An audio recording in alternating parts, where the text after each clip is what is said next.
Halo, apa kabar hari ini? Semoga hari kita selalu diberkati oleh Tuhan Yang Maha Kuasa. Selamat berjumpa kembali dengan saya, Andreas Fibriana Luki Puridiantoro. Hari ini kita akan belajar bersama-sama mengenai kisah penciptaan, di mana Allah menciptakan segala isi dunia ini dalam 7 hari. Pada mulanya, bumi belum berbentuk dan kosong. Gelap gulita menutupi samudra raya. Di hari pertama, berfirmanlah Allah, jadilah terang. Lalu terang itu jadi. Allah menciptakan langit dan bumi. Langit meruncuk pada segala sesuatu yang ada di luar bumi, yang ada di luar angkasa. Bumi telah diciptakan, tapi belum dibentuk secara spesifik, meskipun sudah ada air. Allah kemudian menciptakan terang. Dia kemudian memisahkan terang dari gelap, dan menamai terang itu siang, dan gelap itu adalah malam. Pekerjaan penciptaan ini berlangsung dari malam sampai pagi, atau dalam 1 hari. Hari kedua, berfirmanlah Allah, jadilah cakrawala. Allah menciptakan cakrawala. Cakrawala menjadi pemisah antara air di permukaan bumi dan air di udara. Pada saat ini, bumi telah memiliki atmosfer. Pekerjaan penciptaan ini berlangsung dalam 1 hari. Hari ketiga, berfirmanlah Allah, hendaklah segala air yang di bawah langit berkumpul pada satu tempat, sehingga kelihatan yang kering. Allah menciptakan tanah kering. Benua dan pulau-pulau berada di atas air.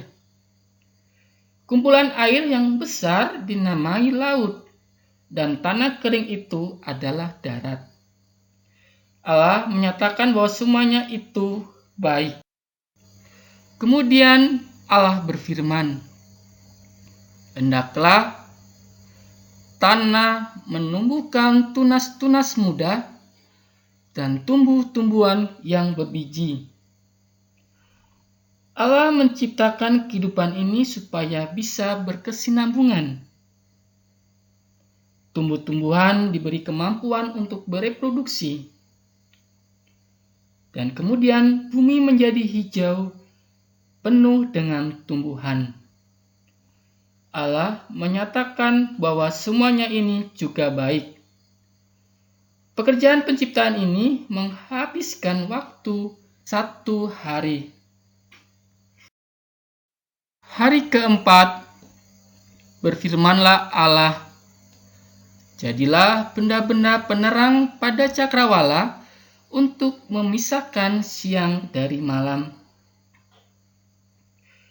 Allah menciptakan semua bintang dan benda-benda langit. Pergerakan dari benda-benda langit ini akan membantu manusia untuk memahami dimensi waktu. 2 benda langit besar diciptakan berkaitan dengan bumi. Yang pertama adalah matahari, yang merupakan sumber cahaya utama, dan bulan yang memantulkan sinar matahari. Pergerakan benda-benda ini akan membedakan siang dari malam. Pekerjaan ini juga dinyatakan baik oleh Allah. Pekerjaan penciptaan ini menghabiskan waktu 1 hari. Hari kelima, berfirmanlah Allah, hendaklah dalam air berkeriapan makhluk yang hidup. Allah menciptakan semua makhluk yang hidup di dalam air. Setiap makhluk apapun yang hidup di dalam air diciptakan di hari kelima ini.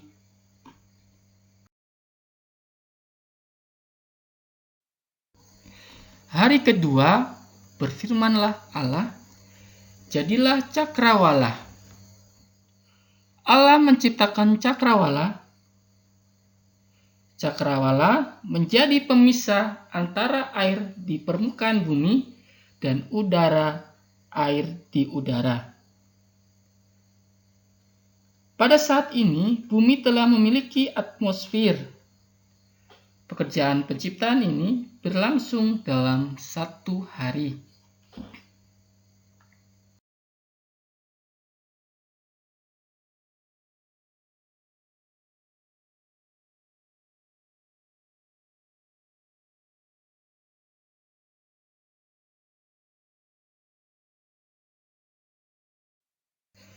Hari ketiga, berfirmanlah Allah, hendaklah segala air yang di bawah langit berkumpul pada satu tempat, sehingga kelihatan yang kering. Allah menciptakan tanah kering. Benua dan pulau-pulau berada di atas air. Kumpulan air yang besar dinamai laut, dan tanah kering itu adalah darat. Allah menyatakan bahwa semua. Kemudian Allah berfirman, baiklah kita menjadikan manusia menurut gambar dan rupa kita. Allah menciptakan manusia, dan manusia diciptakan menurut gambar Allah. Baik laki-laki maupun perempuan diciptakan segambar dengan Allah. Manusia menjadi yang teristimewa di antara semua makhluk ciptaan lainnya. Untuk menekankan hal ini, Allah memberikan otoritas kepada manusia untuk berkuasa atas bumi dan atas semua makhluk lainnya. Allah memberkati manusia dan memerintahkannya untuk memenuhi bumi ini.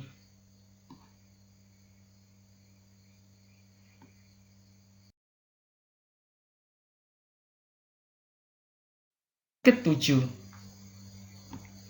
Allah beristirahat.